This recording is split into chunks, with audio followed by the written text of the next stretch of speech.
guys, welcome back. This is going to be a video in the middle of all the Utah series videos that I'm currently working on and editing.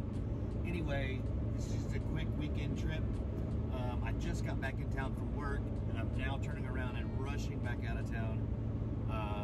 Anyway, I'm going to go and just kind of camp 2 nights. I haven't done it since Utah, so I'm kind of itching.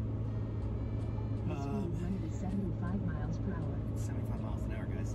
Anyway, stay tuned. I just needed to get out of town for a couple days. It's been a few weeks, so here we go.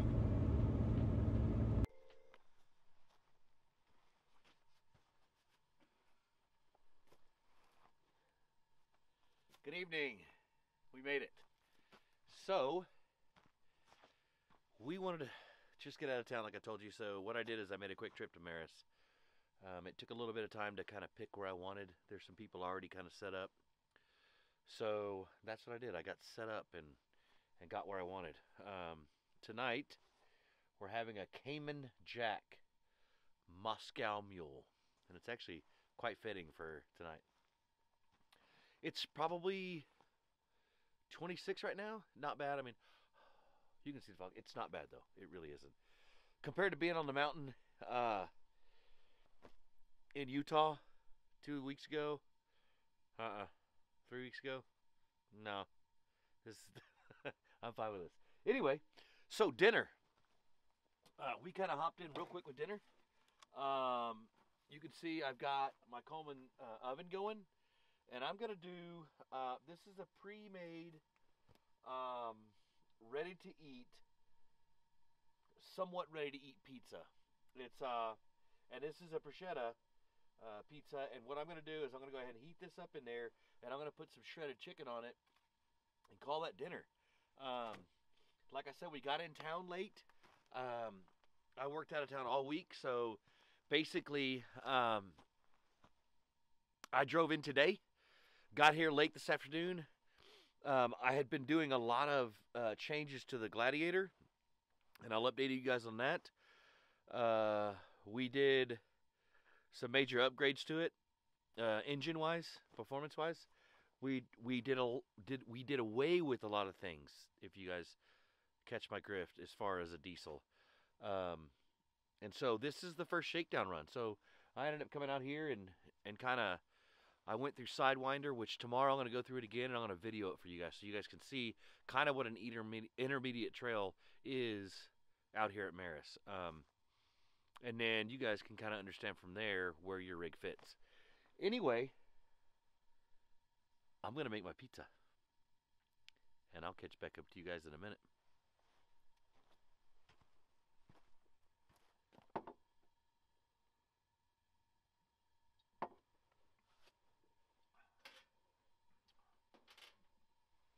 And just so you know, it's got a thermostat right on the front, so I can see where I'm at. I'm at about 125 right now.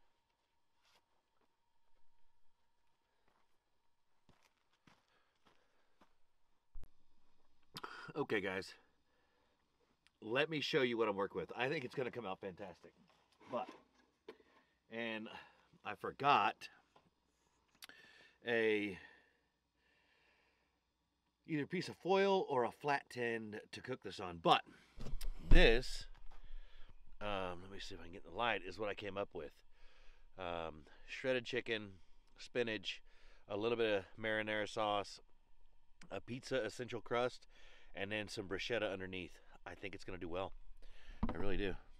And I'm assuming just a light warm-up, you know, will do just fine. So here we go, right?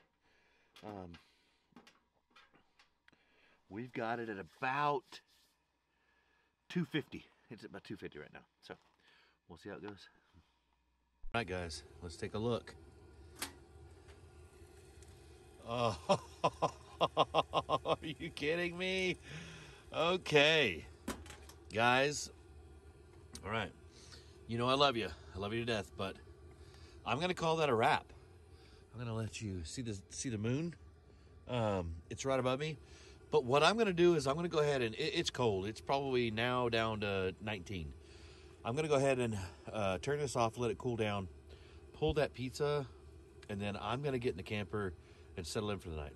Anyway, stay tuned, and thanks for watching. So guys, that's how it turned out. Pretty amazing. Have a good night.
Good morning. It's coffee time. It is brisk this morning. I haven't checked to see the temperature, but it's brisk. Far colder than it was last night. This is what it does in the Panhandle all the time. I'm sure it's kind of relative to anywhere you are where it's a cold climate, but just before sunrise, it was still and not this cold, but that as soon as the sun peaks up, the wind kind of picks up a little bit, and then the temperatures probably drop just ever so slightly before the warm-up starts. And so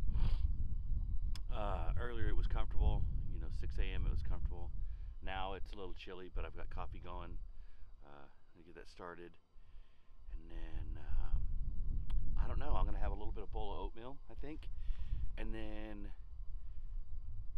I think I'm just gonna go explore. There's a trail here that I did last night called Sidewinder. I ran it real quick, but I think what I'd like to do is kind of like an action video of it. Instead of a picturesque, cinematic, dramatic type video, I think I'm gonna mount the GoPros to the vehicle so you guys can see the articulation going on the trail. It's definitely more suited for a shorter wheelbase, but the Gladiator being so big and on 39s, it really had no issue. But longer wheelbase vehicles, say aka a full-size pickup, would definitely, I think, struggle. I think there'd be a lot of turtling. But that being said, I think with the right approach you can get through it. So I think I want to do that this morning, because I think that would be really cool to see one of their intermediate trails via the action process of it versus the cinematic process of it. So I think that's what I'm going to do, and then we'll kind of work our way through the park, seeing what's going on. And there's some trails I haven't hit before, some black trails, and I think I'd kind of like to get those on video as well. So anyway, stay tuned.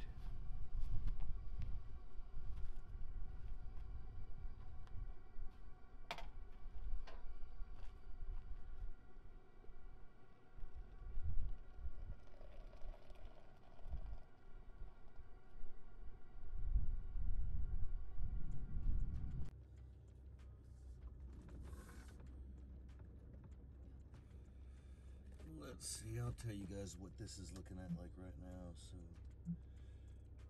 vehicle info. Pitch and roll right now, we're at about a minus 20 degree pitch.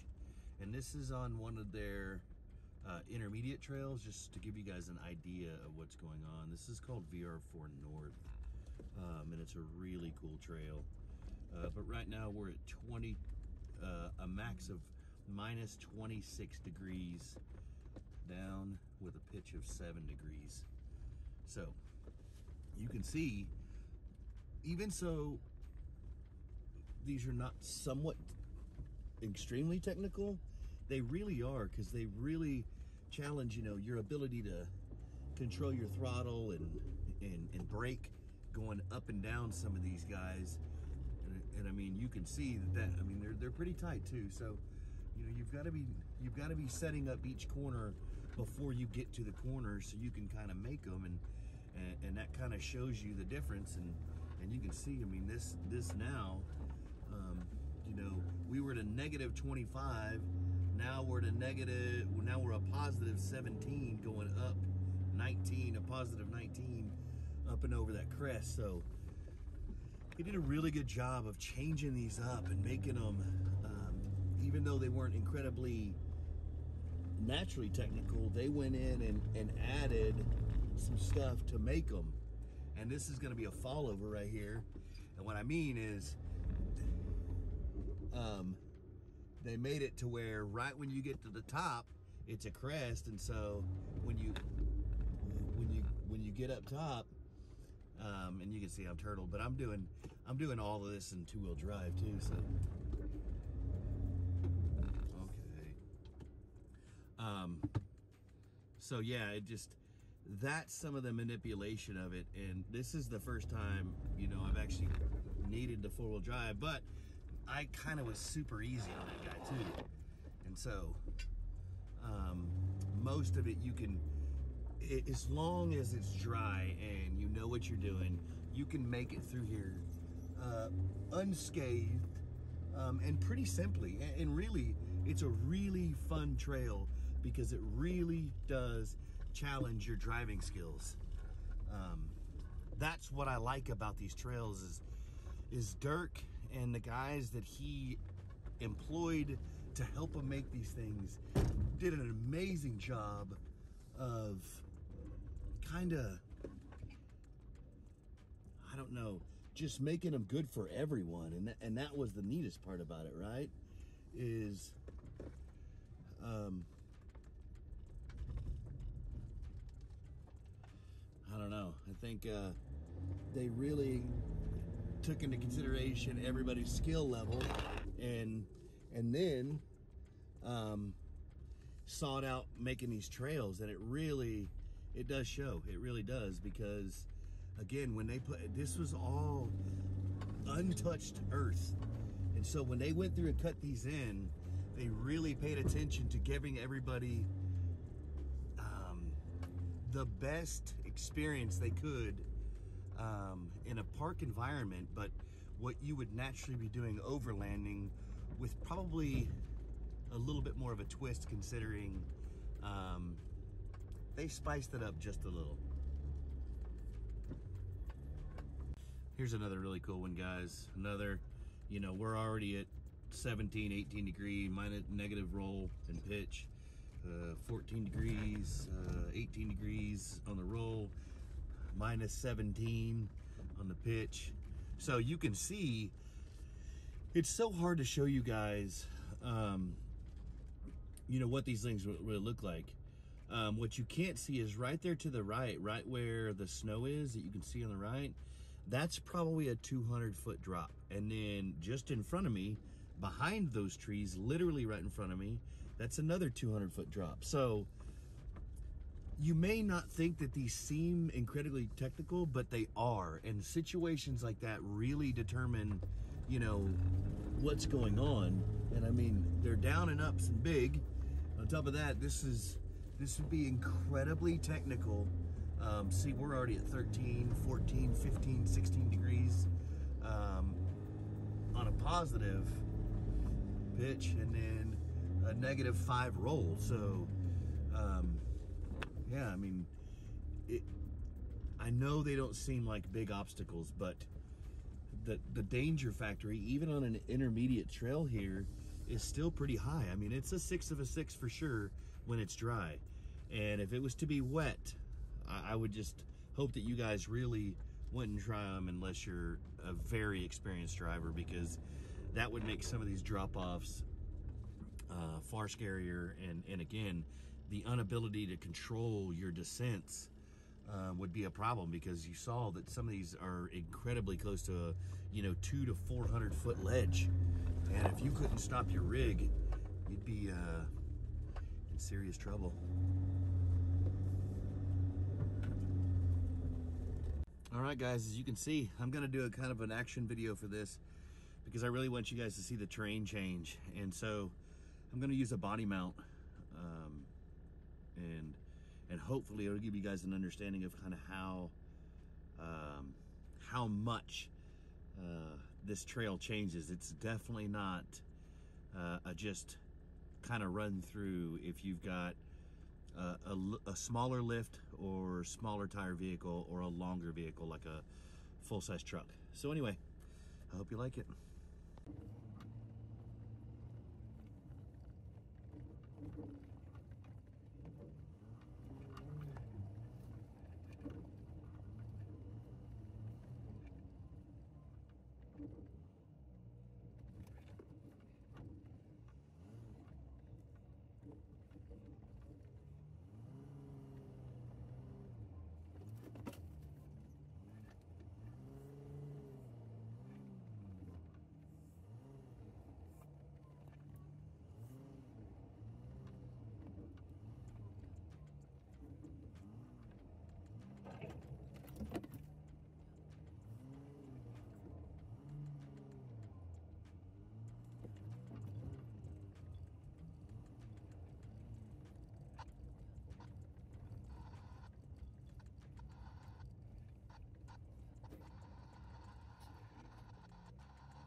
So that was Sidewinder, guys.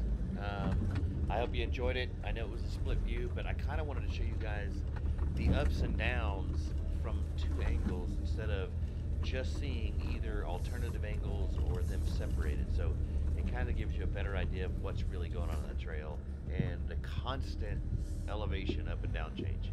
Now here's really funny because I didn't realize it was so soft, but if you look at it, I literally am in a creek bed, and so it is incredibly soft, and it's just super silty, so I ended up having to go ahead and put it in 4-wheel drive. Not a big deal, but check it out, it's a pretty cool trail. This is called Salt Fork. It is intermediate.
Guess it's through the rock garden. Can't tell. I don't know. I guess left is probably the more appropriate route, I guess. I'm guessing. I don't know.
Down and across these dudes.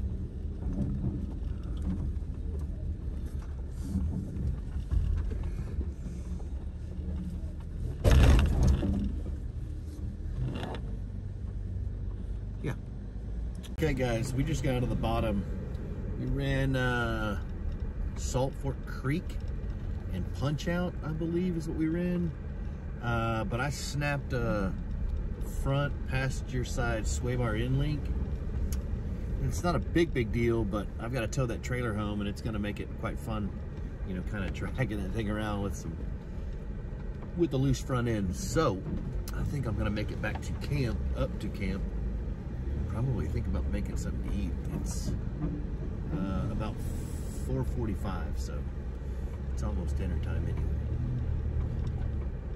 anyway. I think that's a wrap for this video. We'll see. I may shoot some B-roll. It was really just getting out here and doing a shakedown run and trying to see where the Gladiator's at since I made the big changes and the ECM got back from Canada. So far so good as far as that went. I mean, I'm averaging 12.4 on the trail in four-wheel drive, so that should tell you something. Before I was averaging about 7 when I was in four-wheel drive. So I'm gonna make my way up the big climb, and then, like I said, I may shoot some B-roll. I don't know. We'll see. Anyway, thanks for watching.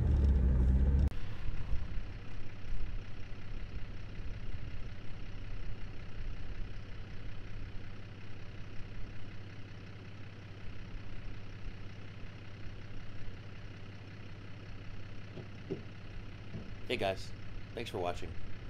I wanted to throw this B-roll out here for you. This is a speed plate system I use, and I would really like you guys to consider it, because I watch guys struggle with the individual ones you pull out the valve core, and then of course the screw-on ones with bladders. This thing is really not that much. You can DIY it at home, or you could just, you know, purchase this one. I think it was 160 bucks or something. But it really makes a huge difference on air up and air down throughout the course of the trip, and I'm talking significantly. I can do all 4 tires in a minimal amount of time, whereas when you're doing them one by one, I mean, it'll take you, you know, close to 35 minutes, 45 minutes almost sometimes, with, you know, 40-inch tires. So anyway, that being said, stay tuned. There's a lot of stuff coming on with the channel. There's going to be a lot of changes, unfortunately. We're still going to keep doing the same content. We're going to even add more content this year. And last year was a really good year, and I really appreciate every one of you guys. I was very high as far as video output, as far as YouTube concerned. You know, I had 170 plus videos last year that were released in a year's period of time. So I will definitely keep on track with that. But at the same time, like I said, there's going to be some huge changes. Anyway, stay tuned for the next few videos that are coming up. We're going to be doing some changes to this guy right here. Truss Layer is going to get some upgrades that he's been waiting on since last year. One was ordered in August, one was ordered in October.